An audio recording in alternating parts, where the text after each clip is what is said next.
Assalamualaikum warahmatullahi wabarakatuh. Jumpa lagi dengan saya di program Les Inggris Galasia. Apa kabar teman-teman dimanapun berada? Semoga selalu dalam kondisi sehat walafiat. Pada video kali ini kita masuk pada materi tentang beberapa arti kata have atau has atau had ya.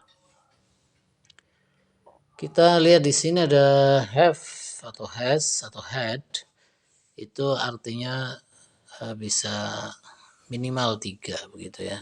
Yang pertama yaitu mempunyai, seperti yang biasa kita kenal ya, have itu kan punya ya, atau has punya, had punya gitu ya. Kemudian yang berikutnya bisa berarti menyuruh atau memerintahkan ya. Kemudian bisa juga berarti sudah. Nah, seperti apa penjelasan untuk masing-masing, kita ikuti berikut ini ya. Oke teman-teman, untuk yang poin pertama di sini have ya atau has atau had itu mempunyai arti ini, mempunyai ya. Sorry. Ini pada susunan kalimat subjek ditambahkan have ditambah objek atau ditambahkan has atau ditambahkan had ya. Nanti untuk masing-masing kita kasih contoh. Nah, sekarang kita lihat dulu yang subjek plus have plus objek ya. Di sini ada contoh kalimatnya, I have two brothers. Saya punya 2 saudara laki-laki. Di sini ya, berarti I subjek ya. Ini have-nya, two brothers adalah sebagai objeknya begitu ya. Ini artinya punya atau memiliki ya. You have a new car. Kamu punya sebuah mobil baru. They have a peaceful country. Mereka punya sebuah negeri yang damai gitu. We have a great leader. Kita punya pemimpin yang hebat. Ya, ini untuk yang have. Kenapa pakai have? Ya, karena ini susunannya simple present dan pelakunya adalah they, we, are, you. Tidak suka s ya. Jadi pakainya adalah have. Itu yang pakai have. Nah, sekarang kita lihat yang pakai has kayak gimana. Kemudian yang pakai has ya, di sini terjemahnya masih mempunyai ya, karena susunannya subject has subject. My mother has a special skill. Ibuku punya atau mempunyai sebuah keterampilan yang khusus. Ya, nggak tahu nih keterampilan apa ya. Pokoknya my mother itu sebagai subjeknya, kemudian has nah ini, dan special skill sebagai objeknya ya. Kemudian he has a black goat in the backyard. Dia mempunyai seekor kambing hitam di halaman belakang. He subject has, nah ini has mempunyai a black goat sebagai objek ya, kambing hitam.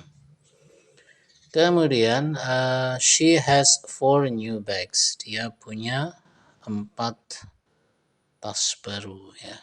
She subjeknya, kemudian has, nah ini sebagai verbnya. Kemudian 4 new bags, 4 buah tas baru begitu ya. Baik, itu ya teman-teman yang pakai has. Nah, kita lihat yang pakai had kayak gimana. Oke, teman-teman, kemudian yang pakai had ya, susunannya subject, had, object ya. Itu apa ini? Di sini ada we had a great president in 1990s. Kami punya presiden yang hebat di tahun 90-an ya. Pakainya had. Kenapa? Ya karena lampau ya. Pakai had ini susunan kalimatnya adalah simple past tense gitu. Kemudian they had good salaries last decade. Mereka mempunyai gaji yang bagus 10 tahun yang lalu gitu ya. Berarti sekarang udah enggak. Kemudian yang berikutnya ada I had a cup of coffee last night. Saya punya secangkir kopi semalam. Tadi malam ya. Makanya pakai had. Berikutnya ada you had an antique bicycle last year.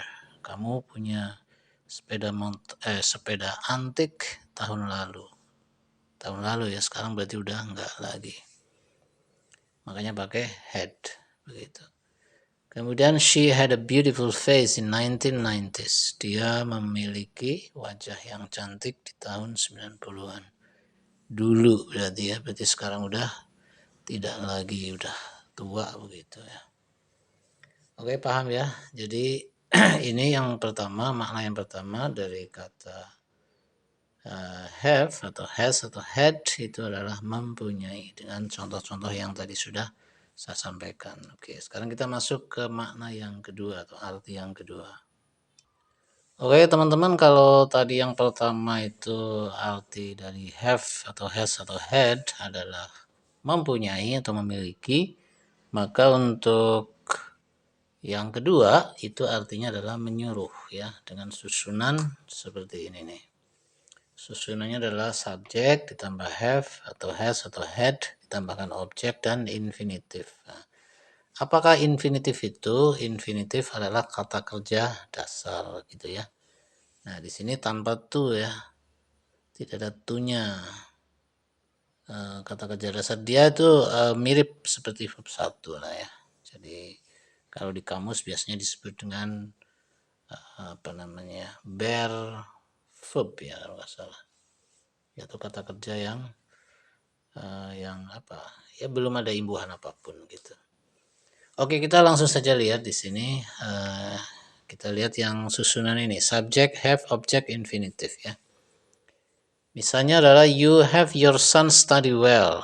Kamu menyuruh anakmu belajar dengan baik. Nah, di sini subjeknya adalah you, kemudian have ya, kemudian objeknya adalah your son, dan infinitifnya adalah study well ya. Jadi Anda tidak mengatakan you have your son to study well ya, nggak pakai to ya, tapi langsung you have your son study well, seperti itu. Kemudian yang berikutnya ada we have all members understand the rules. Kita atau kami menyuruh seluruh anggota memahami peraturan ya. Gitu. Jadi we subject, have ini, kemudian all members sebagai objeknya, dan understand adalah infinitifnya ya. The rules, peraturan ya. Oke, berikutnya I have my employees work seriously. Saya menyuruh karyawan saya bekerja dengan serius. Ya, itu.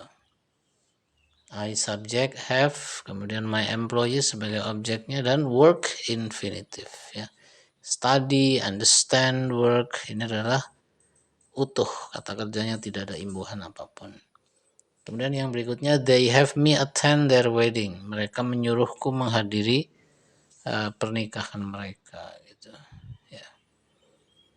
Di sini attend sebagai infinitifnya, me objeknya, have ini have-nya, they sebagai subjeknya begitu.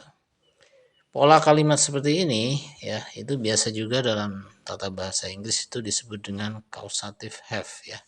Causative have. Tapi udahlah, kita tidak perlu dipusingkan dengan istilah-istilah itu ya. Namun jika Anda udah pernah belajar ya alhamdulillah begitu ya.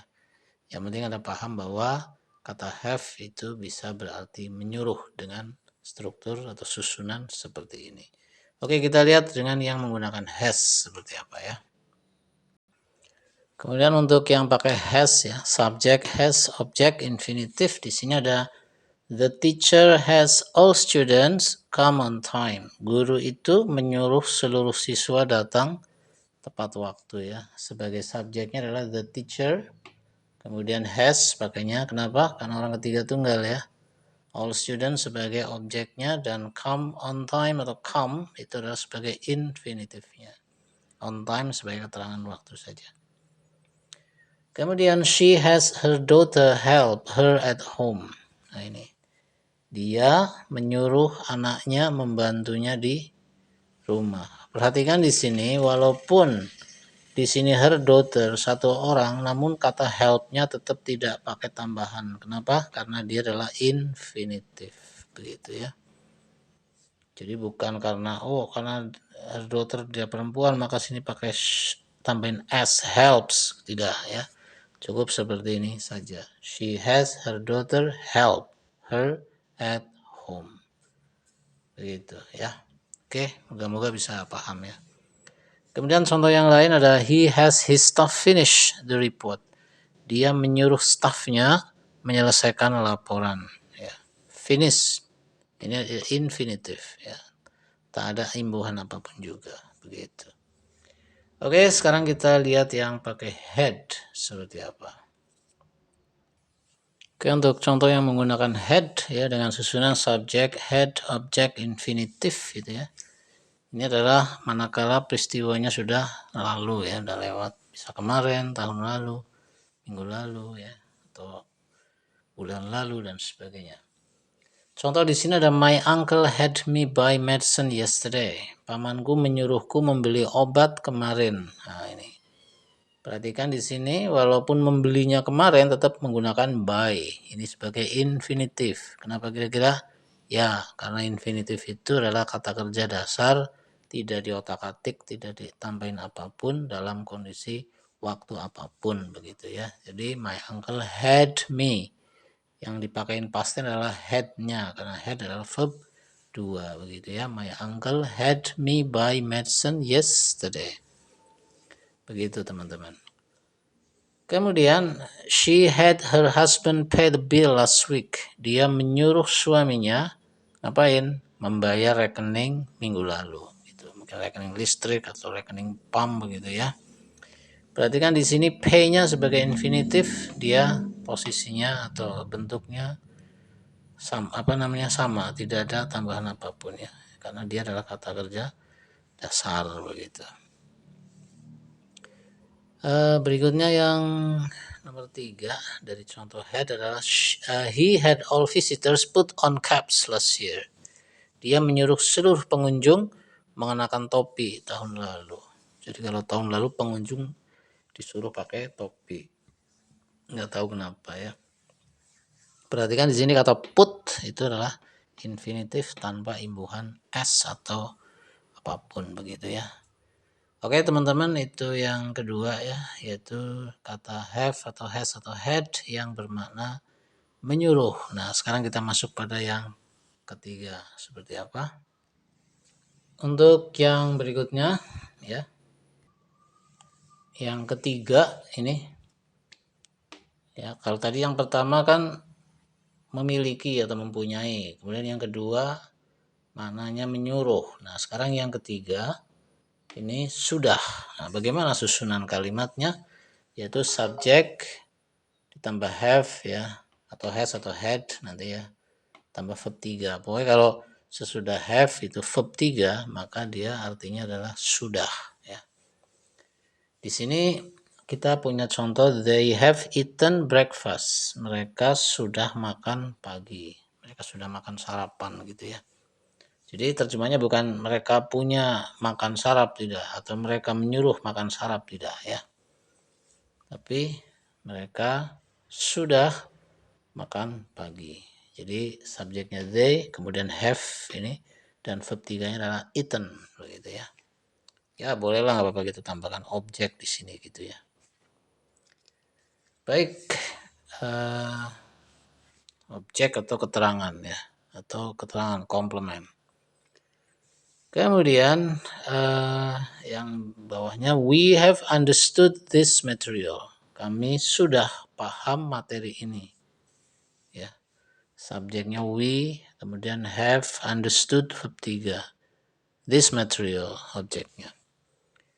Berikutnya I have bought a new motorcycle. Saya telah membeli sebuah sepeda motor baru. Have bought. Ini have bought artinya sudah ngapa gitu, sudah membeli. Ini verb 3 ya, dari kata buy, bought. Berikutnya you have written a letter. Kamu telah menulis sebuah surat. You have written a letter. Subjeknya, kemudian ini have-nya, verb-nya adalah written, a letter sebagai objek ya. Sekarang kita lihat yang pakai has seperti apa. Oke teman-teman, untuk yang pakai has ya, subjek has verb 3. Mr. John has visited Lombok 3 times. Pak John telah mengunjungi Lombok 3 kali gitu ya. Subjeknya siapa? Pak John. Kemudian pakai has. Kenapa pakai has? Ya karena Pak John orang ketiga tunggal kan, kata gantinya he. Jadi pakainya has begitu. Kemudian verb 3-nya visited. Visited adalah verb yang beraturan atau regular verb, makanya ditambahkan ed. Mr. John has visited Lombok 3 times. Lombok adalah apa namanya ini? Objeknya gitu. 3 times keterangannya.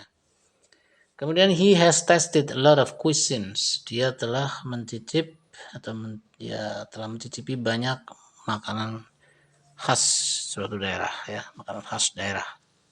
He has tasted ya.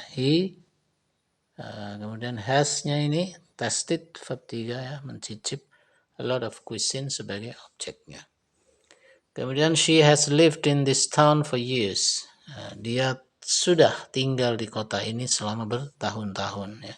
Has lived, telah tinggal begitu atau sudah tinggal. Baik, berikutnya kita lihat yang pakai had seperti apa. Oke teman-teman, kemudian untuk yang pakai had ya, karena ini had ketemu verb 3 berarti dia adalah kalimatnya past perfect begitu ya. Kita lihat di sini ada apa ini? You had got married when I moved here. Kamu sudah menikah ketika saya pindah di sini. Jadi kepindahan saya ke sini itu udah didahului oleh pernikahanmu ya gitu ya. Kamu udah nikah duluan ketika aku pindah sini. Paham ya?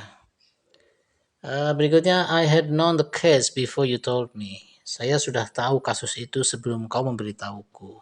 Jadi kemarin kan kamu ngasih tahu saya tuh tentang kasus itu, padahal saya mah udah tahu sebelumnya, gitu maksudnya ya. I had known the case. We had picked the fruit before the rain fell. Kami telah memetik buah itu sebelum hujan turun. Nah, ini jadi mendahului hujan ya. Hujan belum turun kita udah petik buahnya. She had married twice when he engaged her. Dia perempuan telah menikah 2 kali ketika dia laki-laki melamarnya gitu. Jadi janda ya, janda 2 kali. Begitu. Berikutnya, he had worked hard before he died last year. Dia telah bekerja keras sebelum dia meninggal tahun lalu. Jadi sebelum dia meninggal dia sudah bekerja keras. He had worked hard, pakai had, artinya sudah. Had verb 3-nya work, had verb 3-nya married, had verb 3-nya picked, had verb 3-nya known, had verb 3-nya got. Begitu. Ini rumusan atau apa namanya arti yang ketiga, yaitu menyatakan sudah begitu.